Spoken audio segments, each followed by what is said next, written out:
and I hand over the proceedings to you to take over the afternoon session. Over to Dr. Rajan Velukar. Thank you, sir. Uh, am I audible? Yes, sir. Loud and clear. Thank you. Thank you, Professor, for inviting me. The Honorable Vice Chancellor of the University, Dr. Thiruvavasan, who is also the Vice President of Association of Indian Universities. And there are 800 members in the country, and he is the Vice President who's going to become the President of AIU next year. I have enjoyed working with him. I attended two meetings with him of AIU, and I really enjoyed working with him. My another colleague, who's also the Vice Chancellor of one of the best women's university in Rajasthan, Vanasthali Vishwavidyalaya, Dr. Aditya Shastri, and the third panelist, who's also a very intelligent person who worked earlier in University Grants Commission as the Joint Secretary and now working in the Association of Indian Universities Delhi office as the Joint Secretary. And my dear participants in this conference, all over the country, everybody is discussing about national education policy. In fact, in the morning, from 11 to 1 o'clock, I was in a meeting of a committee appointed by Government of Maharashtra to suggest the implementation plan and the difficulties which the state government is going to face in implementation of national education policy. Dr. Raghunath Mashelkar, who's a great scientist of this country, Padma Vibhushan, is the chairman of that committee. And we were discussing about many things of national education policy. And therefore, I feel that this conference, which has been organized by the university, is very apt. Some of the ideas may come up from these kind of conferences, which are really helpful in governing the universities and governing the higher education in this country. We have two expert panelists, those who are going to speak. Dr. Shastri, the Vice Chancellor, has told me that he has to go as he is having the Founders' Day celebration in his university. And therefore, after 2-3 minutes, I would like to invite him to speak on the topic which has been allotted to him. The topic which has been given to me is effective governance and leadership. Dr. Mamata is going to talk on reimagining the higher education. Friends, I would like to say that this COVID-19 situation has given us the opportunity to think differently. If we don't think differently, we will not be able to achieve whatever we want to achieve, because things are very different. The whole world is unable to manage this pandemic. Over a period of 5,000 years, several epidemics and pandemics came in this world. But this pandemic is the most difficult one, which is forcing us to change our mindset. We have to be alert all the time. We have to think of the people. We have to work together. And we have to create a framework. We have to create a system. We have to create the processes accordingly. And therefore, what is the most important thing in the national education policy which we should think of is, one is compassionate education framework we need to create, and this compassionate education framework needs to be incorporated into each and every aspect of new education policy. The second thing which we need to do is, for overall development of every individual, for well-being of every individual, we need to integrate integral education into curriculum, into governance, into the infrastructure which we are going to create, and in every aspect of the restructuring which is going to happen in new education policy, we need to bring in compassionate education framework. And why I am saying compassionate education framework? Because creating learning environment comes in that. The governance comes in that. The community feeling comes in that. And we need to think from all this perspective. And I'm sure both the panelists, of course, I am going to speak in the last about effective governance and leadership. But let us think very, very differently. And let us create something new in this new normal situation, because we don't know what is going to happen after 1 year or 2 years or 5 years. And therefore, we have to be resilient all the time. So resilient mindset is the most important thing in today's world. So with this, now I invite, and I say that every panelist can take around 20 minutes, because we need to give some time for question and answer session also. And Professor Shastri, would you like you to speak first and then answer the question and answers, or you are with us Fine, sir. I'm at throughout? your disposal whenever you want me. So you are here up to 4 o'clock till Yes, the most session mostly, ends. sir. Thank you very much. Thanks for giving time. My apologies. I was slightly late by a couple of minutes. No.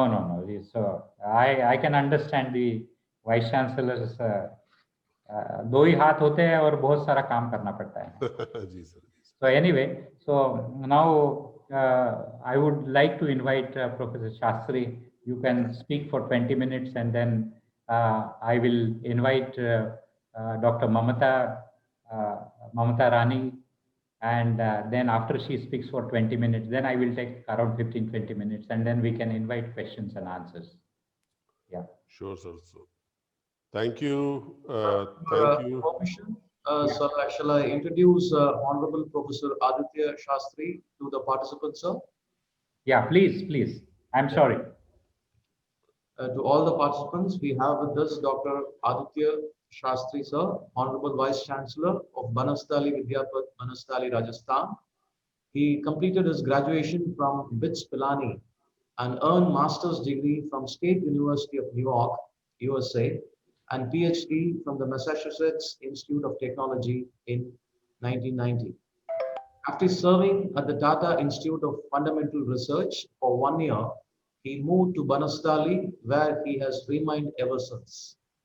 He was a Marie Curie Fellow at University du Maine, France, Royal Society, exchange visitor to the University of Nottingham, and research staff member at the International Business Machines Corporation India Research Lab. He has published over 50 research papers and has authored 5 textbooks in mathematics and computer science. He has carried out a number of research projects and also generated more than 10 million US dollars grants for the Banastali Vidyapat. Recently, he has been awarded the prestigious J.C. Bose Memorial Award.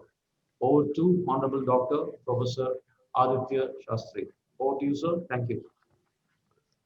Well, thank you very much. First to Professor Rajan Velukarji and then to Captain Karthik for a overly generous introduction. I think the way I would like to introduce myself is that I am a servant of Banastali Vidyapith.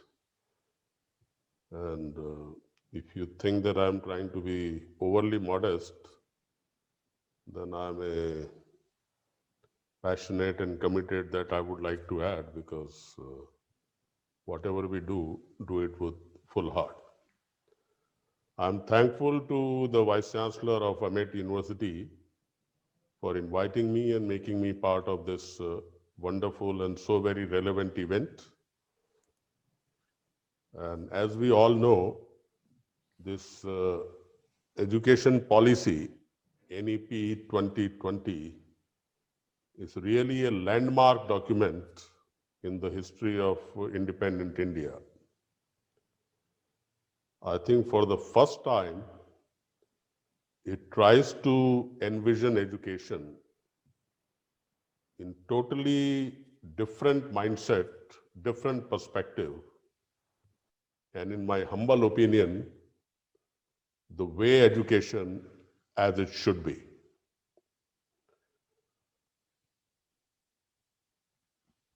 We have had so many events about new education policy. Our Honorable Prime Minister has spoken to all of us, and our Honorable Minister and UGC Chairman have been speaking about it all through. Now, one thing which has been said about this is that this document is an outcome of one of the widest possible discussion ever took place at all levels, including very grassroots level. वो हिंदी में कहते हैं कि समुद्र का मंथन करके ये अमृत निकला है. I think I couldn't agree with this more because almost a year back,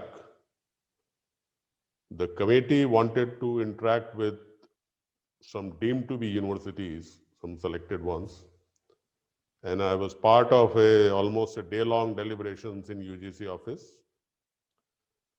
Then the committee wanted to interact with the Women's University. I was again part of the delegation and we interacted almost half a day. Then they wanted to interact with private universities and I was again part of that. And for the fourth time, they wanted to interact with universities which focus primarily on value inculcation and character building.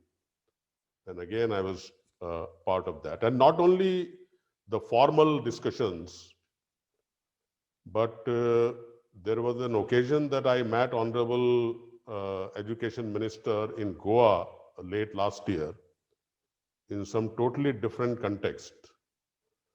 And in the discussion, I just offered to him a suggestion about the new education policy.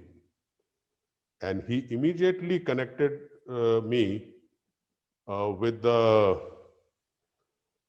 ministry office. And he said that there will be a suggestion from Banastali, from Professor Shastri, and please make sure that it is being seriously considered. So yes, indeed, it is an outcome of a very widest possible, thorough, open-minded discussion about views of all stakeholders and virtually anybody. Now, before I come to the main thrust on which I am supposed to speak on, what is the role of faculty, motivated and energized, I think this document focuses on what is the purpose of education, why education. I find it very ironic that these days we talk about outcome-based education. Now, every topic that we deal in the class, we try to measure what is the outcome of that. Every unit, what is its outcome? Every examination that we conduct, what is the outcome of that? Every question. But somehow we fail to ignore that what is the outcome of the entire process. The child enters the education system and comes out after graduation or post graduation or whatever. So what kind of human personality we want to nurture, I think that is somewhat missing from the discourse, and this policy tries to bring that at the fore by making value inculcation and character building as the focal point of the entire educational endeavor. Now, as I just said, that this policy tries to look at education in its totality. And what I feel is what was really missing from our educational system is the early childhood education. It had no formal structure or framework or any sort of deliberation at all. And we all know that for any structure to withstand, the foundation is the most critical part. So from early childhood education, from nursery up to class 1 or class 2, the first 5 years, that is where in the development of a human being, all the concept and mind and training and all the formative years of a human development, that is so critical, and very, very unfortunately, that is the most ignored part of our education system over the last few decades. So this education policy tries to re-emphasize, and I consider myself very, very fortunate to have studied in a system where the pre-primary education was very strong component of language, very strong component of mathematics, of music, of drawing. So the 4 and 5 fundamental basic disciplines, and we had such a strong grounding in that. And now if I look back, I feel that I strongly benefited from what I received in these formative years. Because if the foundation is weak, I think whatever you built upon that is going to be shaky. Now, another part is that knowledge these days has to be without boundaries. And unfortunately, over the years, we have created so much classification, so much compartmentalization in knowledge that so much so I often joke around with my colleagues that if you see a map of India or map of the world, between two nations there are the national boundaries. So we have created boundaries between subjects. You are not supposed to cross over. So we have created a very tall boundary walls.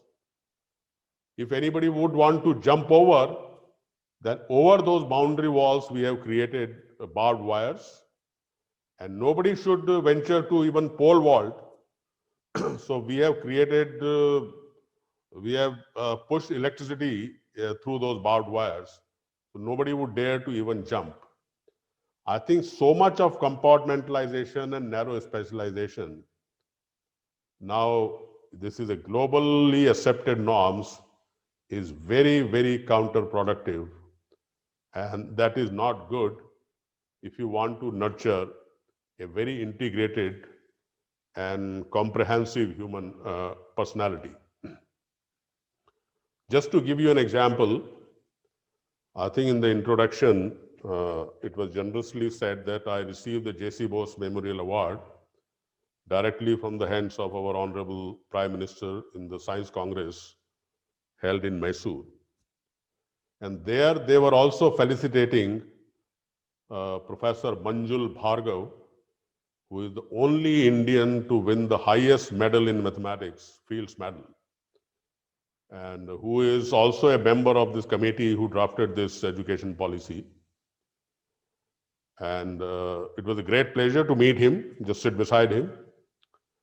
And just after the Science Congress event, there was a small get together. We were having tea, and the Prime Minister was there, Science and Technology Minister was there. Then a reporter asked Professor Bhargav, Manjul Bhargav, that, sir, you are a great mathematician.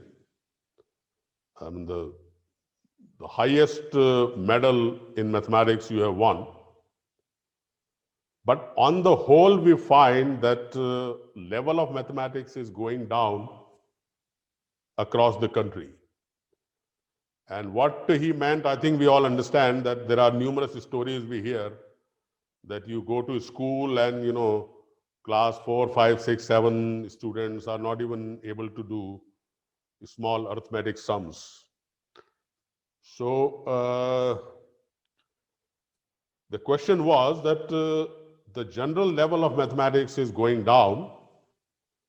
So what do you think, how we can improve the level of mathematics? And his suggestion was that teach young children, that means preschooling area in the times, teach them music, that will train their minds and they will be better off in mathematics. Now, I will come back to the narrow specialization.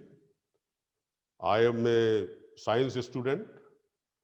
In class 9, I was asked to study mathematics, physics, and chemistry. And now, after all these years, if I reflect back, I think in terms of the thought process, mathematics is more closer to music and to literature than to chemistry. I mean, of course, you cannot do chemistry without applying mathematics, and so is with physics. But I think the kind of patterns and kind of a perception of beauty that you have in music, that you have in literature, the same you find in mathematics. And it is a moot point that with mathematics, you are better off studying chemistry, or you are better off studying music and literature and many other subjects. So I think rather than prescribing a predefined combinations to the large number of students, time has come whether we should offer flexibility and freedom to students to take up various subjects in whatever they want. And if you allow me to give another example of a technical nature, see, in physics, we all know there is a concept of electricity and there is a concept of magnetism. Now, electricity and magnetism were discovered in two different situations, possibly in two different time frames. But eventually it was discovered that if the coil is moving under the influence of magnetic force, that generates electricity, and similarly, electricity can generate magnetism. So when we studied physics, we studied in the form of electromagnetism, we studied them together, though they both were discovered in totally different circumstances. So even if one feels today that two subjects are possibly not related or they are of different nature, maybe the connections have not been found yet, and they will be found in another 10 years or 20 years or 30 years, and so on and so forth. So I think we should allow people to study multiple disciplines spread all across, and that is very good for the training of the mind and in many other ways. So I think this education policies tries to freeze us from the boundaries of subjects and treat all human knowledge as as human knowledge universally, and to the extent possible, it should give freedom and not bound individuals into the subject boundaries. And in fact, I am told that there is a discussion in some of the leading universities across the globe that they are doing away with the departments in university, particularly Stanford, and all the faculties appointed will be offered appointment as assistant professor without mentioning a subject. And even the newly admitted students will be admitted as you are admitted to the bachelor's degree. Then it is you are entirely free to take courses as you wish. And depending on which courses you take, you will develop a specialization, a major, a minor, double major, whatever you want to do. So I think this education policy envisages that and frees us from the boundary. That is very good. Secondly, it also tries to free us from the bondage of time and space. You see, we have a 3-year degree program, we have a 4-year degree program, but we all know the glorious uncertainties of life.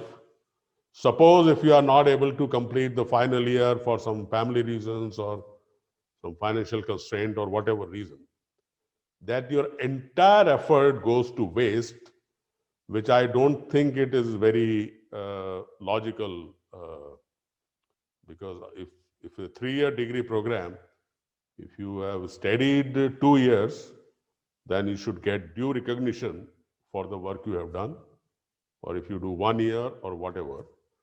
So it makes the whole program in a way modular, that you get a certificate if you complete 1 year, you get a diploma if you complete 2 years, and then you get the complete degree when you complete the whole degree, which is very good.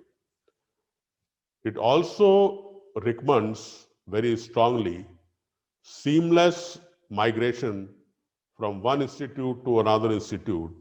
There's a credit bank, and if you complete and if your parents happen to get transfer or for whatever reason, if you want to move, so you shouldn't feel constrained that you are tied up to one organization or one geographical location. You can transfer to wherever you want. So every kind of freedom this policy encourages, and I think that is really very welcoming sign.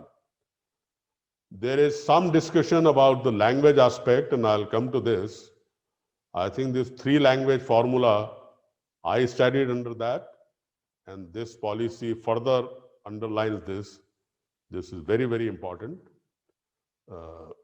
First of all, it emphasizes on Indian languages, and there is a clear-cut research to show about this, that original thinking only happens in one's mother tongue, because right from the early childhood, we are trained to think that way. So if we study things in our mother tongue, that is very, very good, and this policy emphasizes that.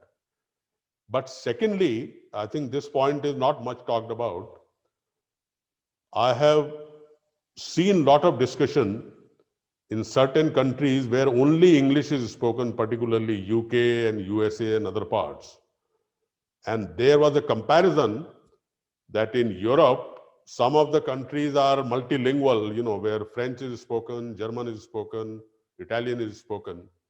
And it was found that their training of mind was very good, and the IQ level of people who speak only one language was much low. So I think apart from being a utility, if you know many languages, that is a very good training of your mind. Just like music trains your mind very well to do mathematics.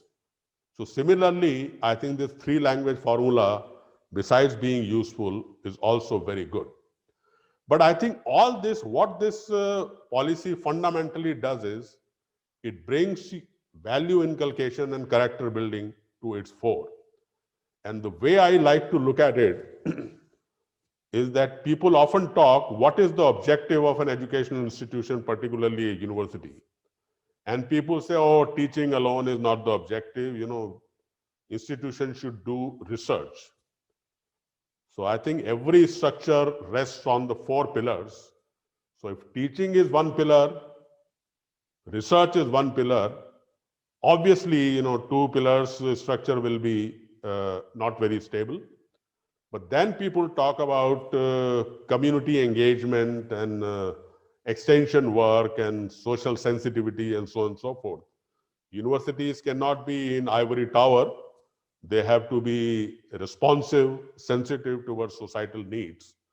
So if you take that as a third pillar, still most of the time, the structure on three pillars will also be very shaky. And the fourth, and in my opinion, the most important pillar is that of value inculcation and character building, which I find often is missing from the discourse. And that is what makes most of the educational institutions rather shaky, because they are at most resting on three pillars, and the most important pillar from their discourse is missing. So this education policy tries to bring it forth. I would like to give credit to our Honorable HRM. I think his first engagement was to receive the draft when he took over as minister. And he is a poet. They have to do with the human emotions and sensitivities. And I think his fundamental belief in value-based education comes to the fore. And secondly, our UGC chairman also is a very strong supporter of universal value education. In fact, he set up a committee under the chairmanship of the Vice Chancellor of Oro University, predecessor of Professor Velukar. I was part of that deliberation, and he wanted to introduce a module for all across the country, for all levels, so that some form of value inculcation takes place. So I think that is visible in this document, and this value inculcation. See, I feel that we were lost in the processes. We talk about pedagogy theories, examination reforms, and this and that, and semester system, this system. But at the end of the day, when a student joins the school and comes out, what kind of personality are we trying to nurture? That was missing from the discourse. We had a good fortune of hosting our Honorable Education Minister for convocation last year, and he referred to uh, the statement of our Honorable Prime Minister that we have to make a new India, एक नए भारत का निर्माण करना है. And Mantri ji said that नए भारत का रास्ता वनस्थली से होके गुजरता है. Way to new India goes via Vanastali. So our founding fathers have given us a book called Hamari Vichardhara, which envisages the educational ideology of Vanastali. And I'm very happy to find out, to note that many of the features listed there find a place in this document of new education policy. Vanastali, we have what we call as the five-fold education system, Panchmukhi Shiksha, comprising of physical, practical, aesthetic, intellectual, and moral aspect. And irrespective of whether you are an engineer or an MBA student or whatever be your discipline, you have to take a physical component, one practical component, one aesthetic component. And that way you develop a wholesome personality and a lot of leadership inculcation. And I think with all modesty and with a lot of pride, we say, Banastali has given many firsts to our country. The first lady Parliament Speaker, Meera Kumarji, was a Banastalite. First women Speaker of Rajasthan Assembly was a Banastalite. First and only Deputy Chief Minister of Rajasthan State was a Banastalite. First lady ever to win marathon in India. See, women were not allowed to run marathons until 85. In 86, when marathon was held for the first time for women, Banastalite won it for the first time. And she holds the record of winning 76 marathons all across the globe. It's a record. And that trend continues till the date. And 2 years back, Banasthalite was the first one to fly a fighter jet pilot uh, in the armed forces. So I think that is an outcome of a comprehensive education, the kind of education this education policy tries to nurture. Now, before I conclude, I have not forgotten what was the title given to me. I think if you envisage education in some comprehensive, in the complete totality, I think role of faculty is going to be very, very critical. People say that education is influence of character on character. Uh, a good friend of mine, former president of New York University, John Saxon, said, the purpose of education is to develop T-shaped personalities, deep yet broad. And I think all across the globe, there is a call for personalities because people say that values are more important than competencies, which in turns are more important than knowledge. So when you envisage education to that level, I think role of faculty becomes very, very, very, very crucial. And it is not merely you have to know the subject alone, because you have to inspire the whole new generations. And people say that there is a very standard saying that bad teachers lecture, good teachers teach, but great teachers inspire. So I think so that means lecturing is not teaching, and we all are teachers, we all know that. But that inspirational leadership, even in Stanford, people say that these are the landmark research universities, and a lot of emphasis on publications and projects and patents and so on and so forth. So the promotion criteria at Stanford is institutional citizenship, inspirational leadership before students, and then number 3 is the papers, patents, and projects, and in that order. So even Stanford believes that inspirational leadership before students is more important than your own personal research accomplishments.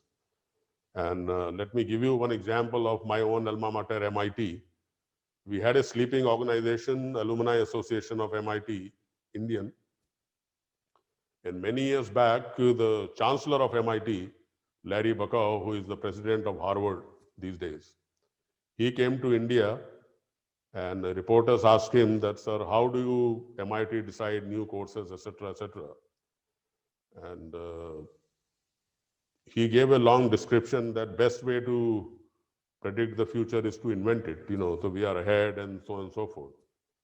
But towards the end, he said, our students succeed irrespective of what we teach them.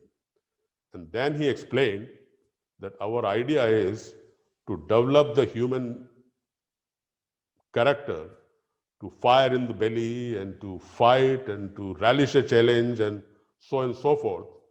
So even MIT, the epitome of technical institution, believes that this character building is their main object, and mastering the subject comes later on.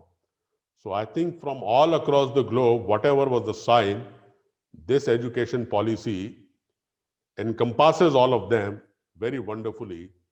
And at the central of the whole education process, it brings character building and value inculcation at the core.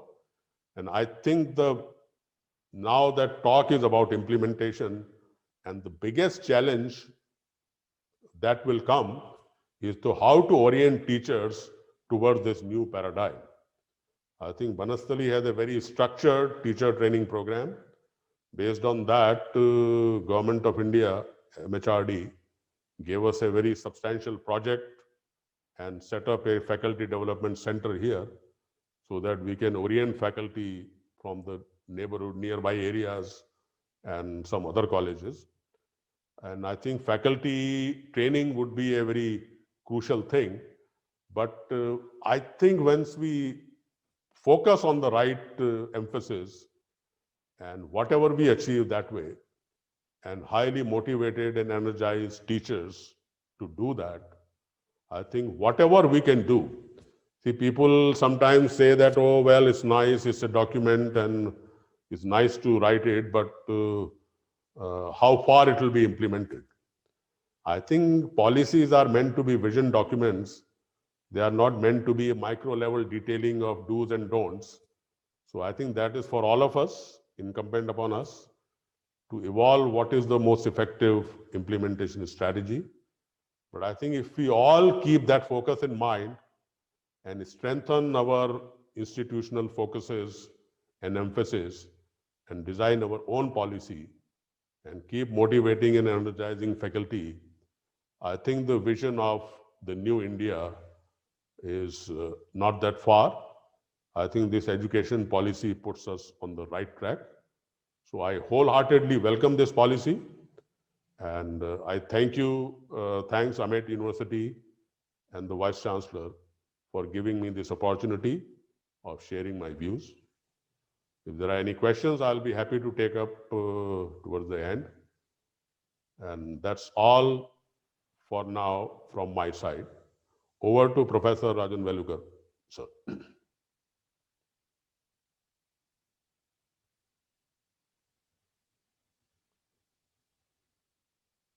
Sir, kindly unmute your mic, sir. Professor Rajan, sir. Sorry. Am I audible now? Yes, sir. Yes, sir, loud and clear. Thank you, Professor Shastri, Aditya Shastri, for such a wonderful insight into the new education policy. And as you was part of the discussions of new education policy, you have the depth in understanding the new education policy. You also put forward the challenges before all of us for implementing the new education policy. You have put forward some important points such as integral education, the languages, the uh, interdisciplinarity and multidisciplinarity aspects which we need to bring, and we need to remove the walls between the two disciplines. So thank you very much. I am not going into the detail about what you have spoken. Now we have Dr. Mamata Mamata Rani Agarwal, the Joint Secretary of Association of Indian Universities with us. Uh, can I request Mamata to speak? Uh, So, am I audible, sir? You are yes, audible, madam. but just give us 2 minutes because you need to be introduced. Yes, sir. You reading? Yes, sir. I request your permission to introduce Honorable Dr. Mamta Rani Agarwal, sir. And Mamata, you can speak for 20 minutes. And then after that, I will speak for 20 minutes, and then we may have 25 minutes for question and answer. Thank you. Right, sir. I, I take the pleasure of introducing Honorable Dr. Mamta Rani Agarwal, Additional Secretary, Association of Indian University, and former Joint Secretary, UGC, New Delhi.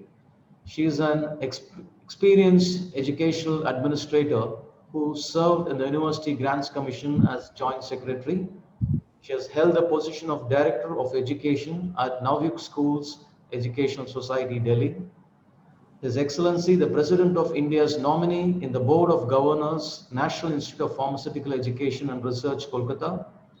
She is gold medalist in graduation and master's advanced management program at Maastricht University, Netherlands.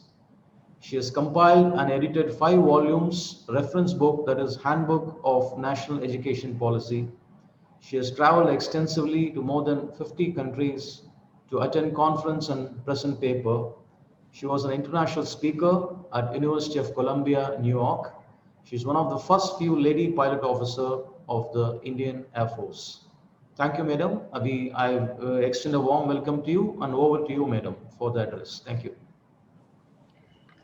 A very good evening to all of you. Honorable Session Chair, Professor Rajan Velukar, Vice Chancellor, Oro University. Distinguished Vice Chancellor, Professor Aditya Shastri ji, Vice Chancellor of Vanasthali Vidyapeeth University. All other distinguished friends from academia, eminent members of AMET family, Vice Chancellor of AMET, Colonel Dr. Thiruga Savagam, the Chancellor of AMET University, Dr. Ramachandran, who is a well-known philanthropist in Tamil Nadu, various stakeholders of higher education, overseas delegates, and dear participants. It is indeed my privilege to share my thoughts on one of the most relevant extant topic today, that is reimagining higher education institutes in the concept paper which has already been laid by the Ministry of Education, erstwhile Ministry of HRD, that is National Education Policy. It is a very, very tough day for me, and I'm just now straight away coming from the hospital. My younger son, 15 years old, has been diagnosed with COVID positive. So I am just not prepared. But since I have already spoken on the topic multiple times and have edited and compiled a 5 volumes reference book, I think I should be able to add value to this discussion and certain important points on the floor. So before we start and before we go, I have shared a PPT, which is actually an old PPT on national education policy. But very quickly, because if we decide that we need to reimagine all our higher education institutions, which we definitely need to, then we need to look at it that what needs to be really redesigned, what we need to really understand, and what is it which needs to be redone. Primarily, it is our thought process, our attitude, which I shall come to later. So first is that we have a very, very ambitious objective, which has been laid down in very clear terms, that our gross enrollment ratio has to go from 26.3% current, maybe a little more at this moment, to 50% in next 15 years. So obviously expansion would be needed. Now, when we say that higher education would have macro level, multidisciplinary, well-resourced, vibrant, dynamic education institutions, then we again need to look into as to how do we assimilate, how do we integrate all the institutions which are unitary in nature, or institutions which have different kinds of jurisdiction, different kinds of legal entity. Maybe one is a deemed to be university, one is a private university, one is an institute of national importance, and one is just an autonomous college, or so on or so forth. Next slide, please. Quickly, I mean, if you can go through these slides little quickly. Next slide, please. I can't see the slide. Sir, can you see the slide? Velukar, sir? Not it, madam. We I'll are just. seeing your. We are seeing your picture. Your video is visible. Just, yeah, slides are back, madam. You can go ahead with the presentation. So quickly, if because it is just a rush through, so that we can quickly. Similarly, when we are talking about the graded autonomy to colleges, how these colleges need to be given graded autonomy, and this graded autonomy would also be required on the basis of any accreditation process. When we talk about transfer of credits, then National Research Foundation, how would we have collaborative research among different departments, different centers of a same university, as well as among different universities within the same geographical location, or even among universities which are separated by geographical locations. Next. These are things that I have already spoken. When we talk about holistic education and multidisciplinarity, how would it be that vocational education be integrated with our normal academic education? Along with it, how do we go about having a set system where we all institutions have a seamless mobility of students coming at different levels, also that kind of a mobility and integration with the industry and academia, to ensure that different levels of academic workforce, skilled workforce at different levels of maturity, different levels of ages is available. So again, A regulator's framework would also come into picture. Similarly, when we talk about credit bank, it would also be that accreditation of similarly placed institutions, because a framework needs to be set in as to how credit would be transferred among similarly placed institutions, among not similarly placed institutions. So this framework also needs to be done. Next slide, please. I think we can skip these slides. And when I talk about National Educational Technology Forum, NETF, from my point of view, technology should be seen as an enabler. Technology should be seen as one of the facilitator tool to integrate to integrate with academia and make sure that learning levels are better. Learning levels are not only better, but even learning can reach to, say, as we call it, depth of distance. So it reaches to every nook and corner and facilitates studying. It also brings in access and equity. Professor Shastri has covered in detail about motivating, energizing, and building capacity of faculties. This is about their professional things, but we also need to know that along with this, the faculty would require a paradigm shift in their thought process, in their attitudinal leanings, as to accommodate students from other departments, researchers from other departments, even going for that kind of multidisciplinary, transdisciplinary, and interdisciplinary research where you allow resource sharing, where you allow your academic data to be shared among researchers, not only from different departments, but probably from different universities, from different schools, from different colleges, which are in vicinity and otherwise. Next slide. Education, I mean, this is again clear that 6% of GDP, it was there in the last national education policy also.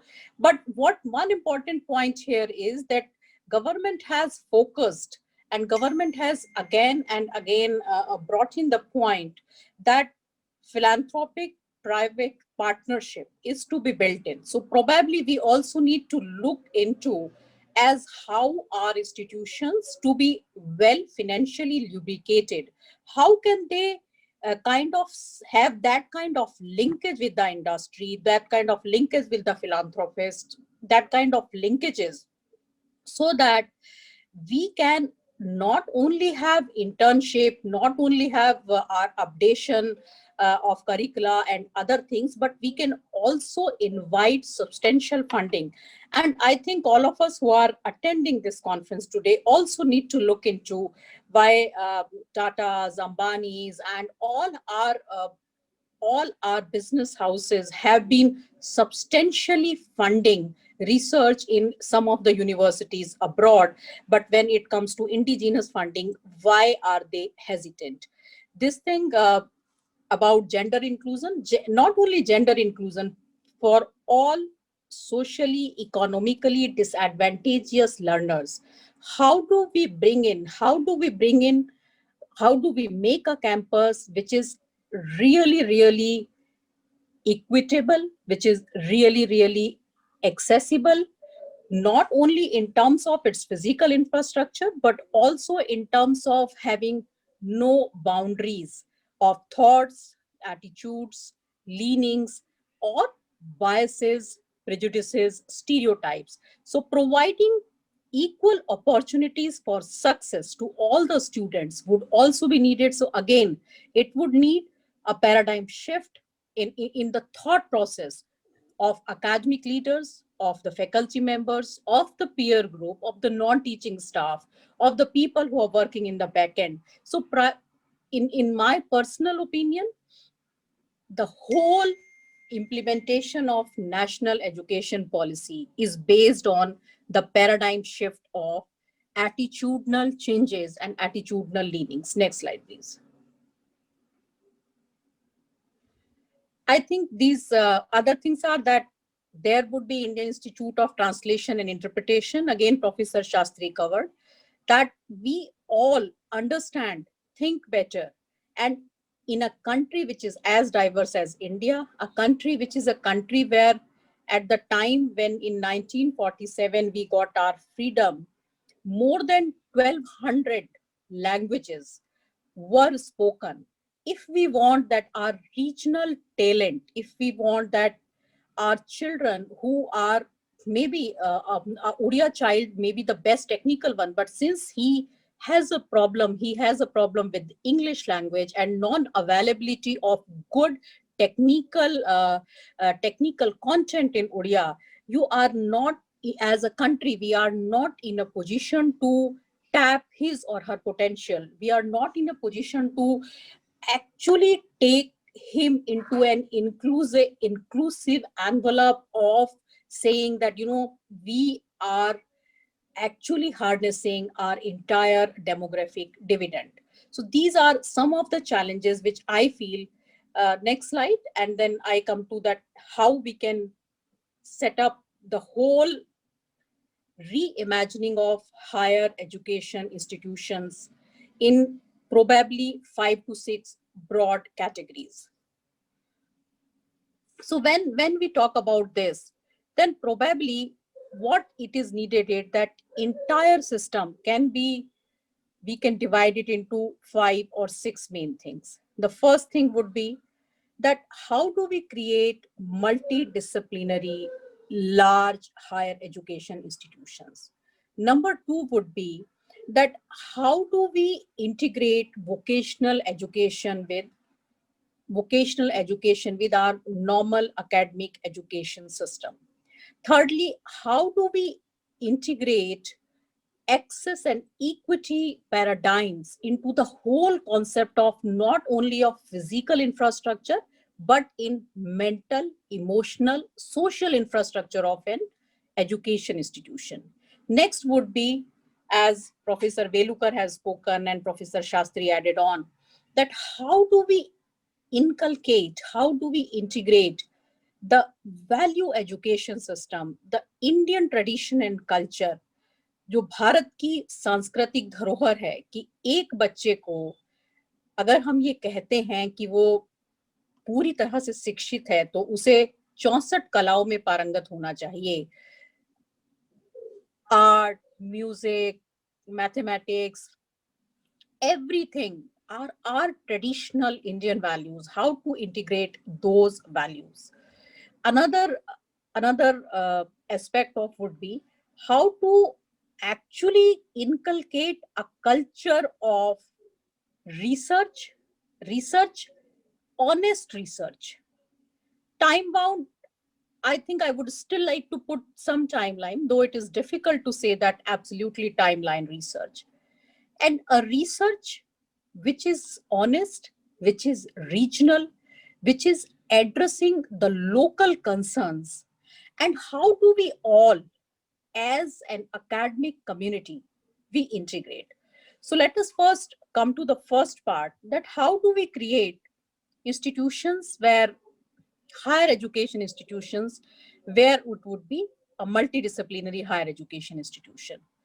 For that, primarily, these institutions would have different type of jurisdiction and different type of legal entity.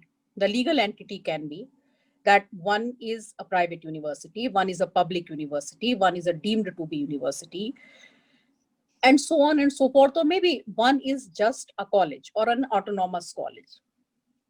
I am in one of the committees of AICTE, which is actually drafting the implementation of this national education policy. And there we came up after due deliberations that it is not possible to merge, or it is not possible that one institution takes over, and institutions would have their different strengths, their different limitations, and they would also require different type of framework. So probably institutional education council can be established, or whatever name we say. It is a kind of an association where every institution has a member, and then they develop among themselves a framework where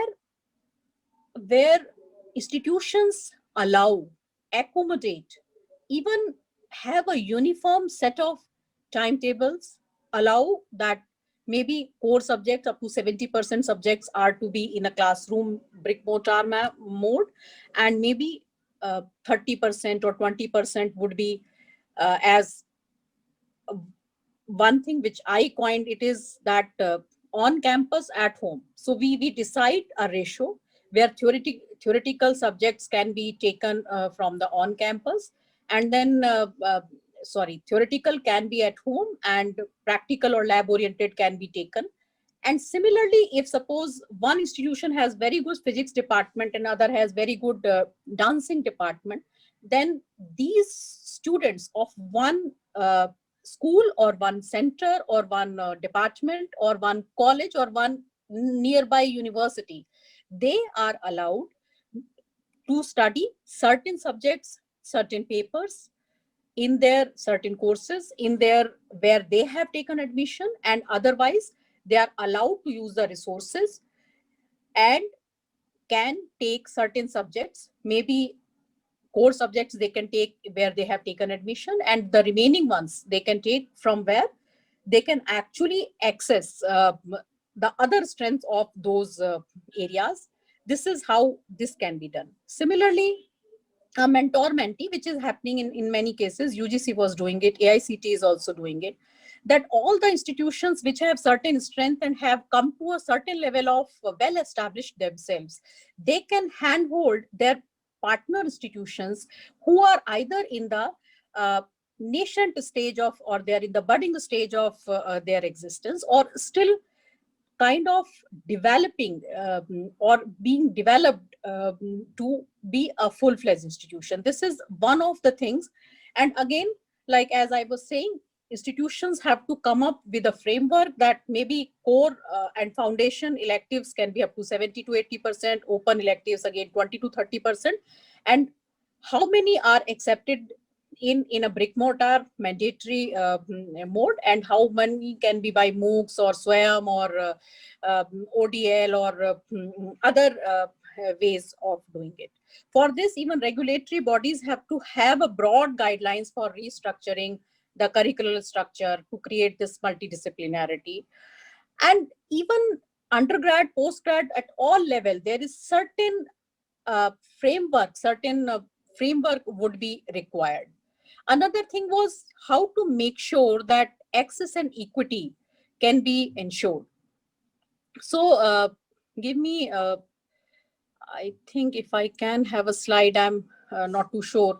So basically in that, for having access and equity, as I have already said, that uh, on campus and at home can be decided. Along with it, basically there is a strong requirement that various ministries, and when we say that these ministries are in fact too many of them: education, northeastern ministry of development of northeastern region, skill development, entrepreneurship, social justice and empowerment, tribal affairs, women and child development. They have to come up for a seamless integration of ITIs, technical higher education institutions, and universities that are essentially teaching academic ones for horizontal mobility and multiple level of entry and exit schemes.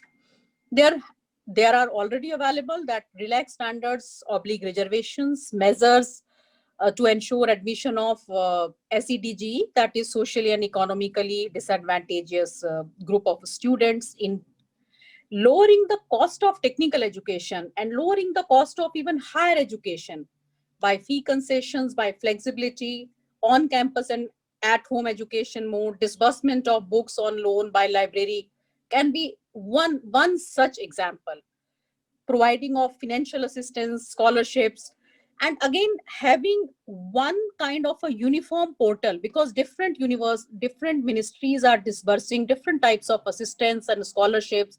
So to make sure that not that there is no duplicacy, or one student is not really being a beneficiary of all the scholarships rather than so we need to create that kind of a framework. And then that local community, integration of that local skill component, it can be bamboo farming craft, it can be wooden toys making, it can be horticulture. So all the skill component of that specific local region, with the curriculum, with the academic curriculum, assigning credits to that, to make it an access and equitable campus. So when we start appreciating the local craft, the local skill, then that sense of belongingness, that sense of pride would also go a long way, and more students may probably would come in. Then again, when we talk about inclusivity, so continuous sensitization, awareness, training of teachers, and preferably in my personal view, from the same SEDG group, to connect, to correlate, and to address the concerns, to address the needs of those SEDGE group. Again, for making it a more access and equitable HEG, the teachers have to have those materials, those resources, that kind of training, that kind of sensitization to need, design, an equitable classroom, along with an equitable, in a larger sense, HEI. Then availability of easy to understand course content in the mother tongue, in their native language, in the indigenous language for the students, and supplementary resources wherever would be needed for these groups. Government has already said about creating SEDE zones to ensure that all these campuses and all these students, the groups of the society that have not been essentially integrated, needs to be integrated.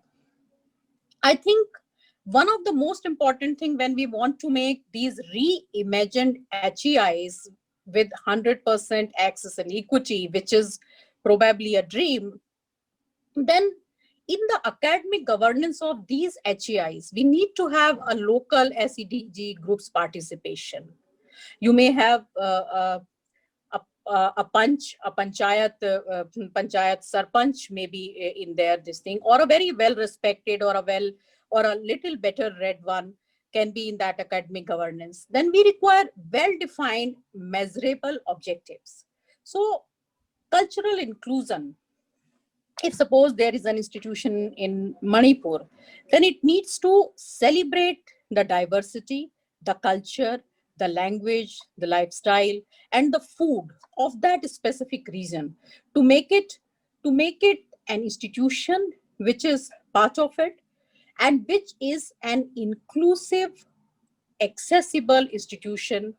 We need to advertise all the SEDGE's stories, and maybe involvement of NRIs, involvement of people, maybe from the same institute or from the same region, or regionally if they can belong to the same group, SEDG group, for encouraging access and fundraising.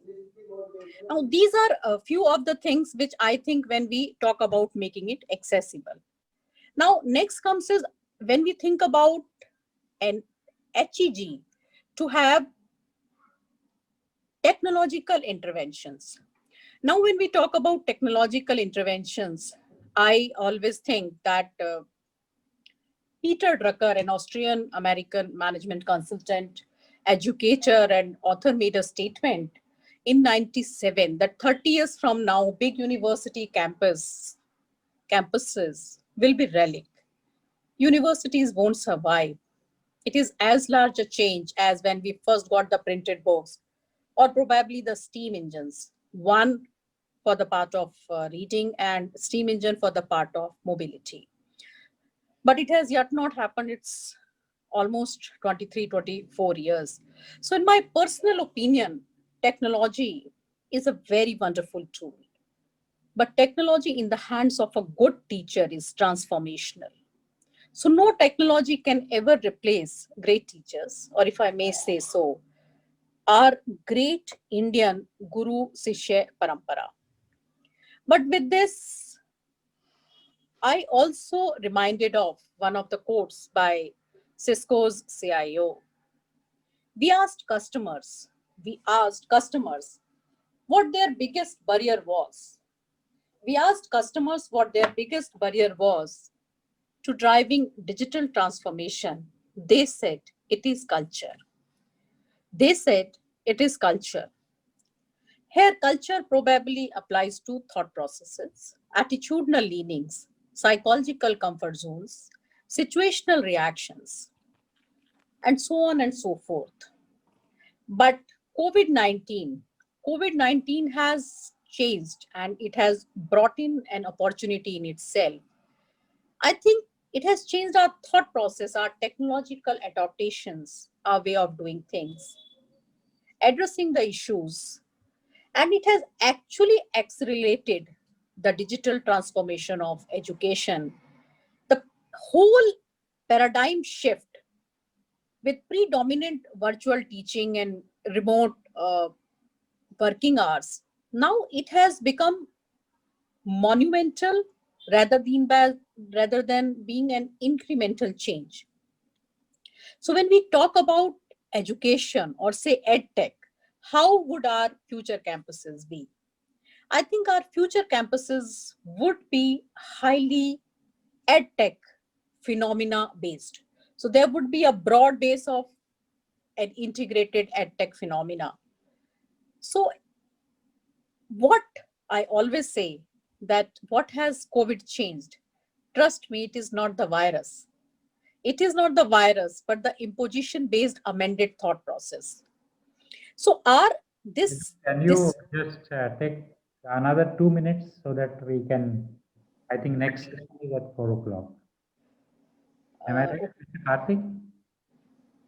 all right, sir. So when we talk about these, then when we would have such an integrated teaching learning where technology would play a very important role, then we need regulating the online education. One is that we would need to regulate to recognize degrees, diplomas, certificates offered by universities and institutions in an online medium. And how do we do about it? How do we work on the uniformity of it?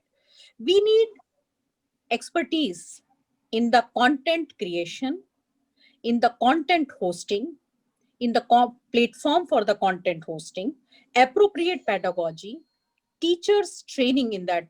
And then we would essentially require online assessment of the teaching learning process as to how is it been happening.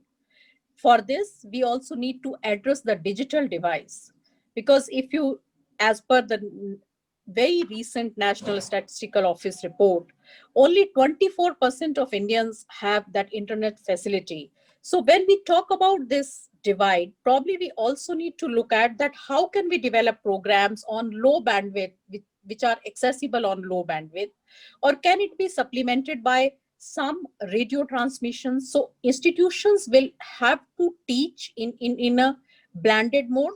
Is for that they have to align their teachers for developing those contents in that manners. uh, Sir has already told me. I think I'm going a little more. So one is I would cut it right here that continuous learning of teachers in new disruptive technology, which is would require an immediate updation for new reimagined HEIs, creation and maintenance of uniform sustainable tools, apps, and resources, and again the continuous training in those disruptive technologies, integration of all stakeholders, human to human connect, creating emotional infrastructure, social campus life alongside this technical and this technological intervention in education. Two more points which I would try to finish in next 1 minute is that we would have to relook into our curricula, our pedagogy, as to where is it that we have lagged, that we do not have the pride, the sense of belongingness in our own Indianness, in our own Indian languages. So we need to get into a deeply embedded thought process and rewrite our entire curricula for reimagining of our HEIs to make sure that it is absolutely Indian in its nature on the bedside, whereas on it grows the trees which are absolutely international and global in their outreach. another thing is value education. I think Professor Shastri has spoken enough. So if we, for integrating again these Indian values, we have to first adopt, recognize, tell ourselves that our Indianness, our Indian values, our culture, our tradition, our languages, our food, our everything is something to relish for, is something to cherish, is something to feel proud of. We must need to belong to, and accordingly we need to redesign the whole system of education the way we perceive it. So with these things, I think it is our attitude, it is our thought process, it is our leanings, it is our the way we look at education and higher educations, and most importantly sharing, collaboration. Everything is not mine, it is of this country, it is of this community and society. So we need a paradigm shift in our mindset for reimagining higher education institutions. Thank you so very much. Thank you. Yeah. Thank you, Dr. Mamata, for a wonderful lecture. And thank you for giving your time in spite of your son is suffering from COVID-19. I am sure he will be okay within few days. All of us pray for that. Thank So, you so much. don't worry about it. But thank you very much for a wonderful lecture and wonderful points which you have brought in. Um, thank you very much. Now, now it is 3:20, so I'll speak for 15-20 minutes and then we can invite questions. If you have questions, you can post your questions in Q&A and not in chat. So whatever questions participants are having, they can put their questions in Q&A section, and then we will try and answer your questions within the time given to us. We all are discussing about this national education policy since more than 4 years. And finally, before 4 to 5 months, this national education policy was announced by the government of India. All of us have read the policy, reading the policy, and will further read the policy to understand what exactly we need to do. And not only what exactly we need to do, but how we are going to achieve whatever is written in this national education policy. I am associated with the higher education, with the apex bodies, and having worked on several committees, including National Knowledge Commission,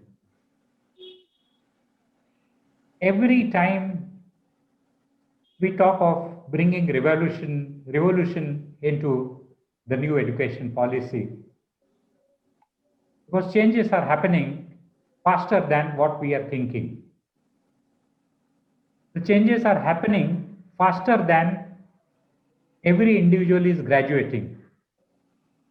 And therefore, we are not really understanding that if a child is taking admission in one field in engineering, we don't know whether after 4 years, whatever skills he is going to learn in those 4 years will be relevant or not. And therefore, as I said, that the only thing which we can do is be resilient and prepare for any eventualities in our life. Whether you are a teacher, whether you are a government, you are a university, or any organization for that matter. And therefore, how do we bring that resilient mind into the policy, whatever we have made? It is a wonderful document.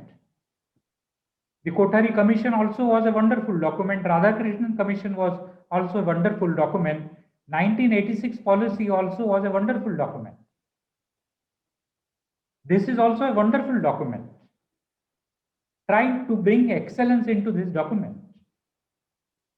Trying to bring transformation through this document. But when I go back, as I have spent more than 35 years in higher education, I see, in spite of wonderful documents, where have we failed? Why have we failed? That needs to be understood. Unless and until we understand that, and unless and until we find solutions to that, we will not be able to achieve whatever wonderfully written in this document. And therefore, the topic which has been given to me is effective governance and leadership. So everything boils down to governance and leadership. What kind of governance we want? We are talking about equity, we are talking about inclusion, we are talking about affordability. Now, when we are talking about inclusion, when we are talking about access, when we are talking about affordability, we are talking about relevance. Then, how do we bring that? How do we democratize the process of governance? How do we create a leadership? Where have we failed? Because in the National Education Policy document, which I am going to come, in the 19th chapter, they have mentioned about effective governance and leadership for higher education institutions. There are only five paragraphs, and each paragraph is not more than 4 to 5 or 6 lines. The most important thing in the national education policy is effective governance and leadership. You may write anything, but if you don't have a good leader, if you don't have a decentralization within the governance, then again centralization will come. And therefore, we need to understand how do we bring this governance and what kind of leadership we need to create. A very, very important chapter in the entire national education policy. Rest of the things you and me are talking since several years. Even at your home, you're talking about values. You're talking about ethics. You're talking about sacrament. You're talking about transformation. You're talking about working together. You're talking about social intelligence. You're talking about emotional intelligence. We are talking about integral education. But then why the change is not happening?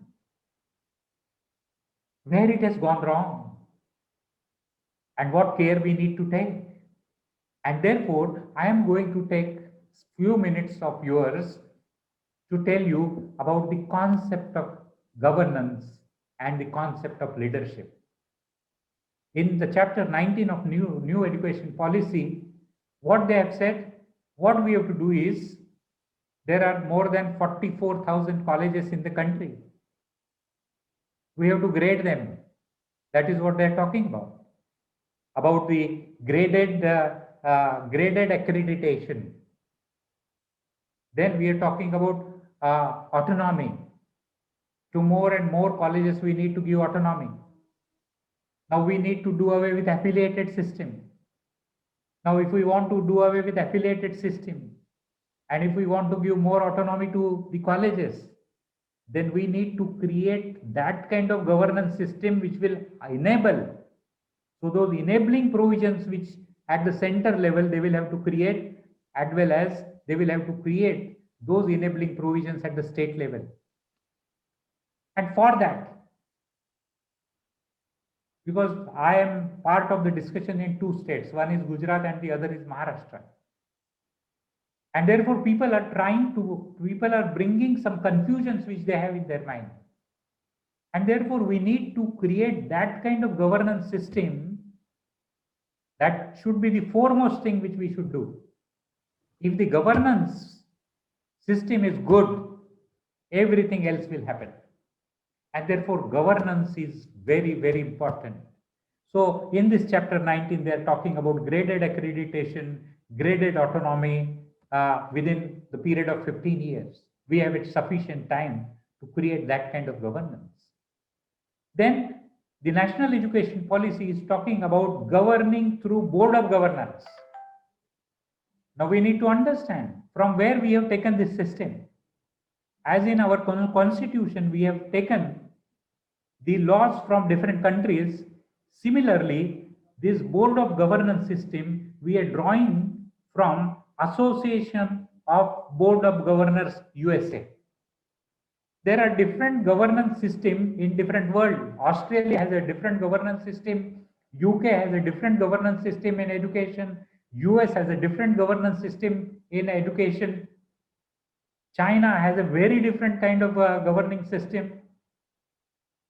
I would say in a lighter vein that they have a dictatorial democracy in their higher education system. Dictatorial democratization in higher education. But they have implemented and therefore they are ahead than us. And this new education policy is giving us an opportunity to be ahead than others and therefore need to understand the governance system. They are talking about the board of governance. They have brought in the model of US where they talk about board of governance. And then finally, the new education policy is talking about leadership. What kind of leaders which we need? How do we select them? How do we bring meritocracy into it? That is what they are talking about governance and leadership. There are several changes which have happened in last 50 years. And all the time we talked about bringing good people as leaders. Where have we failed? And therefore, what kind of governance system which we need to create? Yet it has not been created. And therefore, people like us need to give suggestions to Government of India as well as the state governments. Now, there is an association of governing boards in United States of America.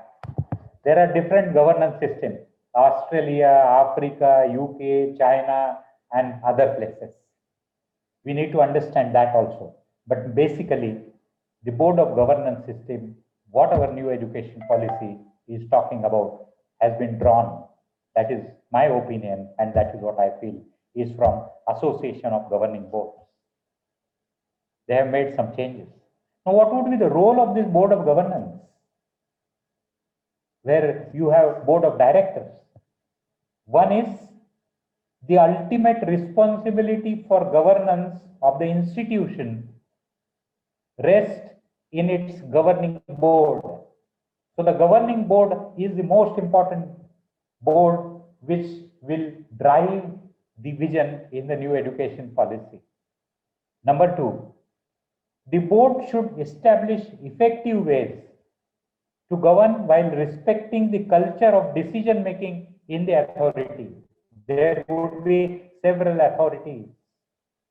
We need to respect their decisions. Academic Council, Board of Studies, Senate, Syndicate, and Court, and so many other things.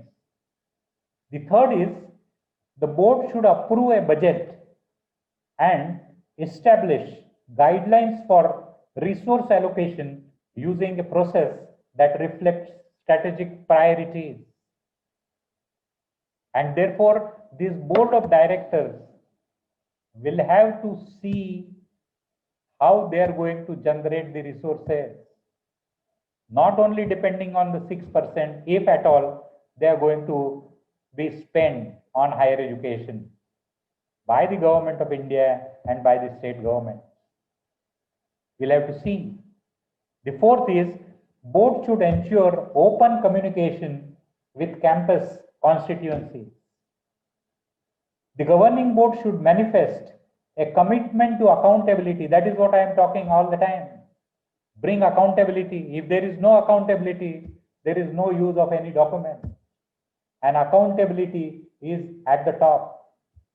And accountability is every day reporting what you have done and every day measuring whether you have achieved whatever you wanted to achieve on that particular day. The second thing is transparency and should exemplify the behavior it expects of other participants in the governance process. Very, very important. The governing boards have the ultimate responsibility to appoint and assess the performance of the leadership, the vice chancellor, the president. Then system governing boards should clarify the authority and responsibilities of the system head, campus heads, and any institutional quasi-governing or advisory boards. The next role the governing board will have to play is the boards of both public and independent colleges and universities should play an important role in relating their institutions to the communities they serve. Very, very important. This will be the role of board of governors and the board of directors. That is what the national education policy is envisaging. But in our country, I have seen we all are intelligent. We know what to do. And therefore, I always say, I love this out of experience. Knowing what to do is not the problem in our country. Everybody knows. If you ask suggestions to everybody, they will give thousands of suggestions to you. But when it comes to implementation, there is an issue. So knowing what to do is not the problem, but not doing is the problem in this country. And therefore, this is an opportunity for us to create a good governance, create an effective governance. And for that, we need to understand what effective governance is. We need to understand what leadership is, what kind of attributes the leader must have. We need to think very disruptively about the governance and about the leadership, not the way in which we have worked yesterday. It is totally different. This pandemic has taught us. We need to learn from our past, but at the same time, we need to understand the speed with which the world is changing. And therefore, this new education policy thinking is the 4 components are integrated into this, though they have not written. But if you read between the lines, they are: 1 is speed. They're talking about speed. 2 is they're talking about flexibility. 3 is freedom, autonomy to a teacher. Teacher doesn't have the autonomy. If he wants to just design a different course and teach, no, teacher doesn't have the autonomy to conduct his own examination of his students. So we need to, third is this freedom, autonomy, and the fourth and the most important thing is accountability, because people are going to make you accountable. They're going to ask you questions related to that.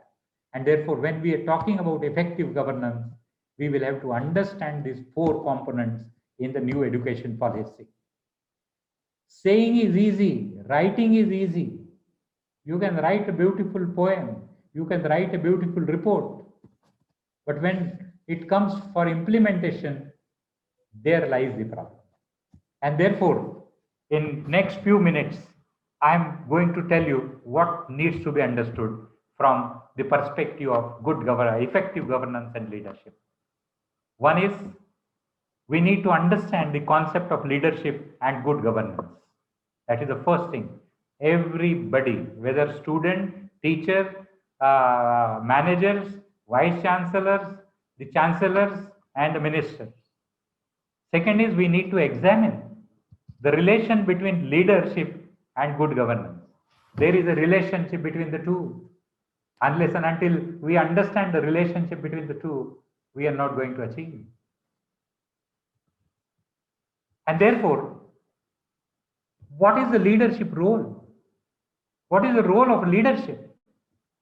The leadership role is always he or she should keep the process moving. He has to move, he has to create a process of moving the group or groups in same direction through mostly non-coercive means. If a person can do this, then he or she will be called as a leader. In very short, I am telling you, this is what we need to understand. A leader has to move the processes. The processes has always to move. Move what? Move the group or groups with which he or she is working in same direction, not a different direction, through mostly non-coercive means. And therefore, we need to understand social intelligence. If you don't, we must read, everyone must read social intelligence book. That is the leadership. Now, what kind of qualities the leader must have? Because this is useful while selecting a leader by the board of governance. If you want to select a leader, then you should know what kind of leader you want to select and what kind of qualities he or she must have.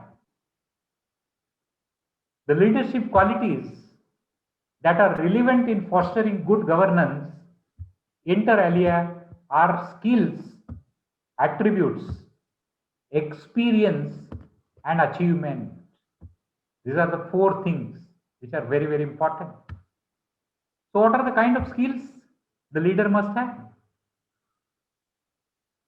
The leader is not the boss, but leader is one of others. You are working in a team, you are motivating them, you are encouraging them, you are giving them vision, you are supporting them. Those kind of skills which the leader must have. Attributes. What are the kind of attributes he or she must have? What is the kind of experience he or she must have? Professor Tiruga Vasant sir, I would like to tell you that we sit in a board, we sit in a management council or an executive council, and many of us are not, we are passing the budget, but many of us are not understanding the financial management. We are not understanding reading between the lines. We don't understand debit and credit. We don't understand. If you don't understand the finances of the university, what kind of leadership you are going to provide? And therefore, what kind of experience you have? What kind of training you have taken? So training is very, very important. The Vice Chancellor need to understand negotiation skills also. Because several delegations will come to you, several agitations will happen, the government will pressurize you, whether you can work in a pressure or not. Unfortunately, let me tell you, this is missing. Unless and until we create we actually, as these IAS officers, they have a cadre. We also should have a cadre for academic leaders. Why can't we create this cadre of academic leaders so that they will get training in Mussoorie, not Mussoorie, but like Mussoorie. And then whenever they are sitting on the chair, at least they know each of everything. Nobody will be able to fool them. They will not be totally dependent on somebody to take decision. They will work democratically, but unless and until they know the entire thing, they will not be able to administer, they will not be able to take the leadership position. This is about the leadership. In short, I am just telling you. Good governance. What is good governance and what do you want? We need to understand the word governance, from where the word governance came. It has come from the Greek word. And what is the meaning of that? The meaning of that is steering the ship. And you are in the maritime university, so you understand better than what I understand. And your people understand better than I understand. Because you are a maritime university. So this is the meaning of the word governance. And therefore, we need to find out the relationship between good governance and the leadership. Now, what is that? Good governance and leadership. Good governance comprises the existence of effective mechanisms, processes, and institutions through which citizens and groups articulate their interest, exercise their legal rights. This is what the good governance and leadership relationship between them. Legal rights, meet their obligations, and mediate their differences. This is what the UNDP has defined in 1997. And this is the perfect definition, because ultimately we have to see what our stakeholder needs. And the most important stakeholder is the taxpayers, not even our students. We always talk about our students, but we are receiving money from all the taxpayers. So ultimately, what taxpayers are expecting, why are they spending money? We need to create a governance system from that. We need to create the mechanism, we need to create the processes, and then assess the effective leadership, whether the leadership is effective or not, in realizing the goals of good governance through, there are 8 points through which we can assess the effectiveness of governance and leadership.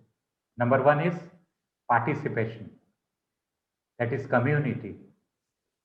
Can we create a culture of quality through participation, through community, and not taking a decision by the leaders? How are we involving them, whether they have a voice or not, whether society's voice is taken into consideration or not? And therefore, if we want to assess effective governance, 1 is participation, community. Whatever decision you are taking, think about the community. What do they want? How do we want to transform them? How can we empower them? The second is rule of law. Rule of law is rule of law. That is very, very important ingredient. How do we create the society which will respect the law?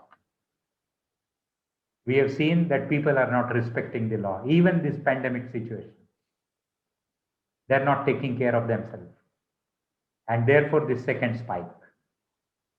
And therefore, we will have to respect the law. Third is transparency. Whether the leadership is transparent, whether the governance system is transparent, whether the processes are transparent or not. We are not transparent. Shastri Sahab, I am not talking about exceptions.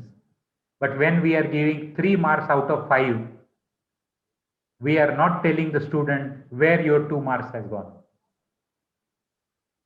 In general, I am just giving an example. We are not transparent. We are just telling you, you have got 3 marks. That's it. If you want your paper answer book, yes, you can take your photocopy. But we are not telling. How will he learn or she will learn? We need to be transparent in everything, whatever we are doing. Then only it will be effective governance. Then responsive relationship between the leadership and the members of the society. What is the kind of relationship? And I must tell you that the kind of communication we should have done with our students in this pandemic, barring few universities like Banasthali University, your university, and some other universities, the leadership is not communicated with students, and therefore they were in confusion. And this new education policy is giving us an opportunity to bring all these things. Then consensus orientation. If there is a consensus, even if the Vice Chancellor goes after 5 years, it will continue. Else, there was no consensus, immediately after 5 years, the same people will say, no, no, we don't want to implement that. And therefore, consensus orientation is very, very important part of good governance. And that is required, that a board consensus on differing interest should be considered in order to reach a broad consensus. Very important. 6 is equity, which our new education policy is talking about. So this is, and it should be equal opportunity to maintain. Men and women should have the equal opportunity to maintain and improve their well-being. And very, very important is effectiveness and efficiency. That is the 7th. The processes and institutions should produce results that meet needs while making the best use of resources, because we have a resource crunch. And Dr. Mashelkar always talk about more from less for more and more people. And the 8th and the last, but not the least, and the most important is accountability. Where is the accountability? We need to bring that accountability in governance. Then only the governance will be effective governance. Then only the leadership will be able to provide vision. So good governance envisages leadership that is responsible, and accountability refers to holding persons with authority liable for their actions. Whereas in today's system, there is no accountability. Whether it is teacher or non-teaching staff or anybody. In general, I am not talking about the exceptions. How do we bring accountability? So if we want to measure, if we want to assess the effectiveness of governance and leadership, these are the 8 things which we will have to consider and then assess and measure. But the new education policy is moving towards the system which is based in US about board of governors, where board of directors will take the final decisions. But if they want to govern better, then they will have to think of these 8 things. Otherwise, I like one sentence, and that sentence is, change is mandatory, survival is optional. If we want to survive, then we must consider this. If we don't want to survive, don't consider anything, you will die. That is what I just want to communicate, because governance and leadership is a very big subject, but I tried to cover most of the things which were supportive to Professor Aditya Shastri and supportive to Dr. Mamata Rani Agarwal of AIU. This is what I just wanted to communicate. And yeah, we have to be resilient in this world. We take maximum advantage of new education policy. So I must thank Professor Tiruvavasan, the Vice President of AIU and the Vice Chancellor of AMET, for giving me an opportunity to be with all of you, all the participants. So thank you very much for giving me the opportunity. And at the same time, I thank all the audience for listening to me or hearing to me, whatever you have done. Listening, the meaning of both is different, but whatever you have done, I must thank all of you. And now if you have some questions, there are 7 questions I could see in the box. If you permit, Yes, sir. Captain Karthik, Yes, sir. you can read the question and then. Yes, sir. We have 10 minutes before the commencement of valedictory session. I'm sure we can take 3 to 4 questions. Yeah, I'll please. read out questions to you, sir. The first question is from the student of AMET University. His name is Rubesh. The question is to Dr. Aditya Shastri. Sir, please give your valuable remarks about the various opportunities and difficult challenges to ensure the relevance of innovation being a part of the learning outcome of our education as per the new education policy. Well, if there is something which is always relevant, it is innovation, And one of the reasons why we needed an education policy of this kind is that, people quote the historic context of this, that when Britishers came here and that the famous Lord Macaulay lecture in the British Parliament, that if we have any chance of ruling India, we must break their strong belief in their culture and their systems, so on and so forth.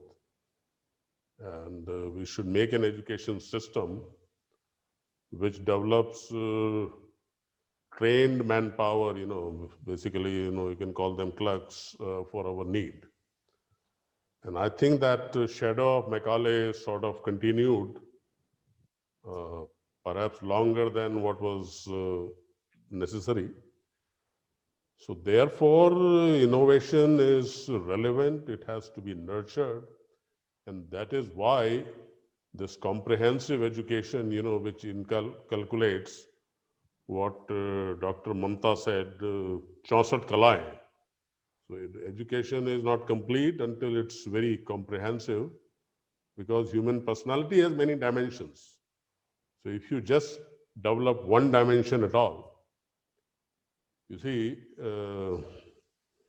Narayan Murthy ji has many years back gone onto the record and saying that only 20% of the engineers are employable. And I think even today, even less than that. And the reason for that is that some colleges, there is a tendency to teach more and more and more of that particular branch. I think that is not a good idea to be an effective engineer. I always tell my students that one of the key engineering projects of India is the Delhi Metro. The city was running and still in record time, they were able to implement something like that. Delhi Metro is what civil engineering or mechanical or electrical or electronics or mechatronics, or is all of it put together. So I think knowledge without boundaries, education has some totality associated with it. And innovation, I think purpose of education is, as Professor Velukar said, that when you join an engineering degree, maybe 4 years later, that may not be as relevant as it was today. So I think our purpose, our job is also to teach the student how to learn. So therefore, training of mind is one of the key components of any educational program. And innovation is always, always very relevant. In fact, in my own university, we set up a Atal Incubation Center, one of the first ones. And I'm very happy to share that there are 65 companies incubated in a short span of 18 months, all women-led startup companies. So I think the realization is coming that research, IPR, and the entire innovation chain from research to product to market is slowly coming up into being part of the education system, and that's what it should be. I think innovation is the flavor of the day, and it has to come more and more into the system. That's what I feel. May I just add one sentence, sir? Yes, ma'am. Also,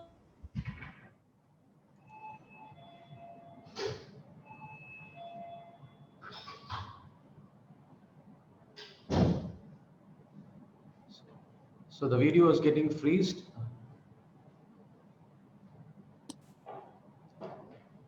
Could the technical team look into it?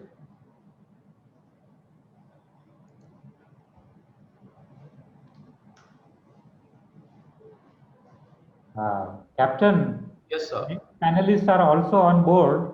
Yes, So sir. we can end this program on time so that That's we fine, can sir. start the next program on time.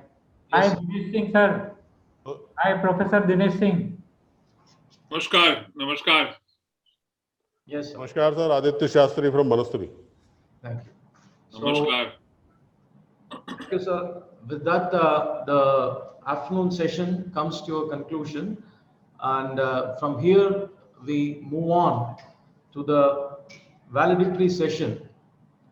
And also, I would like to thank all the speakers of the afternoon session for a very thoughtful and insightful discussions on the theme which we have seen so far.